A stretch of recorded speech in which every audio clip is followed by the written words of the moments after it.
Welcome to Prince Shorthand House.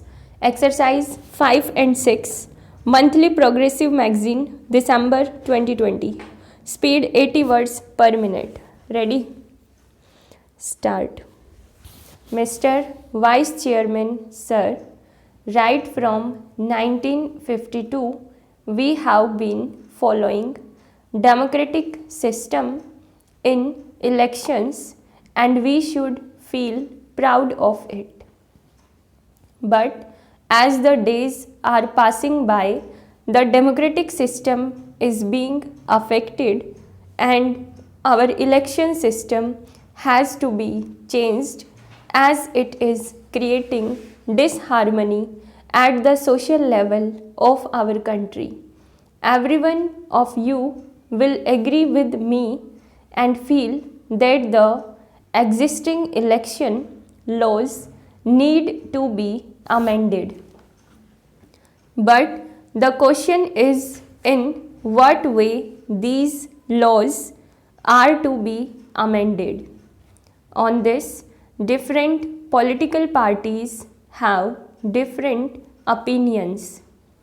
In this context, I would like to suggest a few points as I don't have more time at my disposal.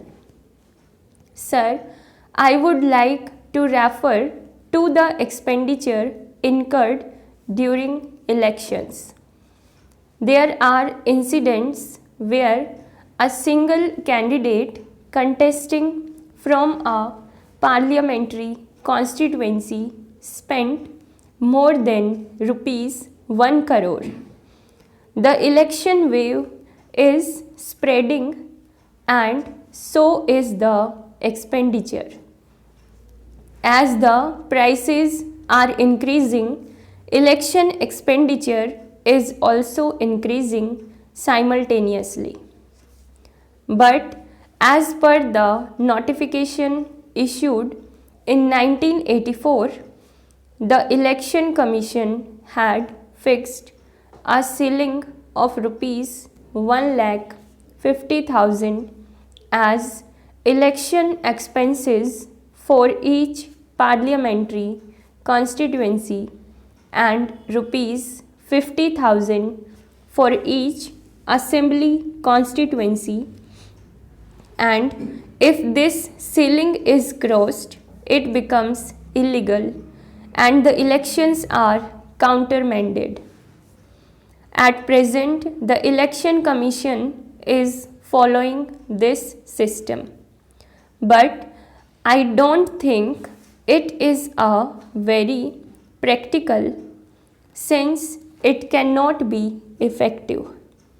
According to former Chief Election Commissioner Shri Ganesan's estimation, the minimum expenditure incurred in a single parliamentary constituency is 1 lakh. So, what I would suggest that this ceiling should be raised keeping in view the social conditions and its practical aspect. I don't mind even if this ceiling is completely removed. This ceiling is not serving its purpose. The figures of expenditure are always shown below the ceiling, whereas in actual practice it may be much higher. In the very beginning itself, people's representatives are forced to submit false figures. Their very first deed, even before entering the parliament, is thus a dishonest one. So, I feel that the better course would be to remove the ceiling of election expenses. If it is not possible, it should be at least be raised. Sir, my second suggestion is that it is better if government itself bears the election expenditure. This suggestion has been accepted by many political parties. At the same time, this is also opposed by some people who say that it will not reduce the election expenditure and will be an additional burden on the government exchequer. In Europe, in some countries like Germany, France, and also in Japan, this state funding system has been successfully implemented, but in my opinion, instead of giving it in cash, it can be paid in kind.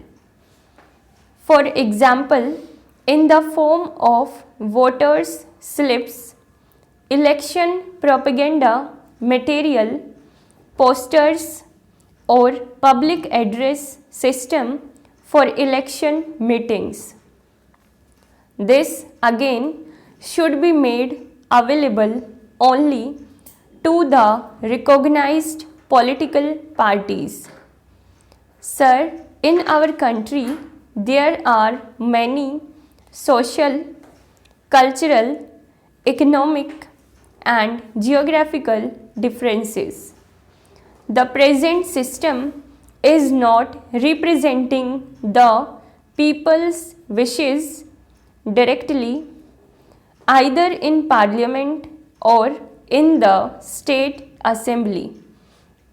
Sometimes the party securing 40% votes is getting 70% seats, and sometimes the party securing 40% votes is not getting even 20% seats. We are witnessing this in many parliamentary elections and assembly elections. So, the present system is defective. Therefore, in my opinion, the system of proportional representation would be a better alternative. Of course, this system also has its own advantages and disadvantages. We have to consider the advantages as well as the advantages of this system. Under this system, one argument is that coalition government will come to power and there will be instability either in the center or in the states, and the leadership of the political parties becomes arbitrary and dictatorial. But what I want to say is that the party presently in power under the present system does not enjoy majority in parliament. Both in the 9th Lok Sabha elections and the 10th Lok Sabha elections, majority party did not come to power. We cannot come to the conclusion that coalition government will be a failure and will not be stable, because in West Bengal coalition government is continuing and is stable. So, I think that proportional representation system would be suitable for the country. Sir, elections are being held throughout the year in one state or the other. My suggestion is that elections should be held only once in 5 years, either in the beginning of the year or in February or in March for Lok Sabha, state assemblies, etc., should be held simultaneously, which would reduce the expenditure of government, candidates and parties and prevent rigging and booth capturing also. Often it so happens that rigging and booth capturing takes place in the later part of the day, leading to clashes. In order to avoid this, identity cards should be issued now.